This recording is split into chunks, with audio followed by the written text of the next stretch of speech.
어제 하루 코로나19 신규 확진자가 사흘 연속 2,000명대를 기록했습니다. 내일부터 한글날 연휴가 시작되면서 이 확진자 규모가 더 커질 수 있다는 우려도 나오고 있는데요. 취재 기자 연결해 보겠습니다. 신현준 기자. 네, 신현주입니다. 네, 신규 확진자 200명 넘게 줄었지만 이 사흘 연속 2,000명 이상을 기록했다고요? 네, 오늘 0시 기준으로 신규 환자는 2,176명입니다. 전날보다 250명 가까이 줄었지만 사흘 연속 2,000명대입니다. 4차 대유행의 확산세는 여전해 네 자릿수 확진자는 94일째 이어지고 있습니다. 이런 가운데 내일부터 한글날 사흘 연휴가 시작돼 인구 이동에 따른 추가 확산 우려가 여전한 상황입니다. 감염 경로를 보면 국내 발생이 2,145명, 해외 유입이 31명입니다. 국내 발생을 지역별로 보면 서울이 773명, 경기 753명, 인천 125명 등 수도권이 1,651명으로 전체의 77%입니다.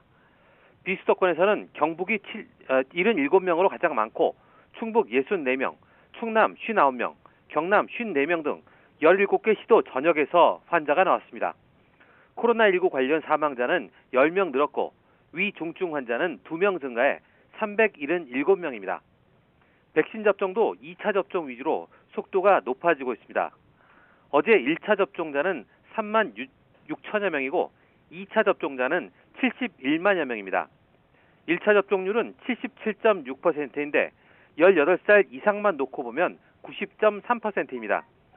2차까지 맞은 접종 완료율은 56.9%로 집계됐습니다. 네, 오전 방역당국 발표 내용도 보겠습니다. 이 재택치료를 대폭 확대한다는 얘기가 나왔죠?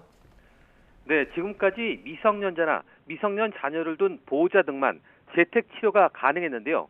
앞으로는 입원이 필요하지 않은 70살 미만 무증상 경증 코로나19 확진자도 집에서 치료를 받을 수 있게 됩니다.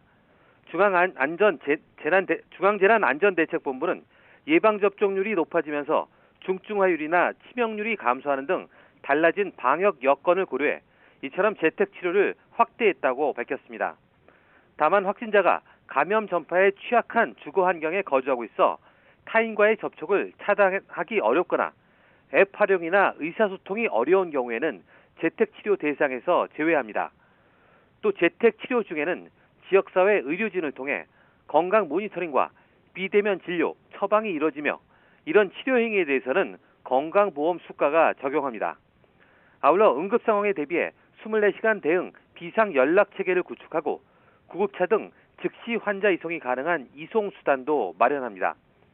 격리 중인 환자에 대해서는 기존의 자가 격리 체계를 활용해 자택 이탈 여부를 확인하고 이탈이 확인됐을 경우에는 안심밴드를 착용하도록 할 예정입니다. 지금까지 사회부에서 YTN 신현주입니다.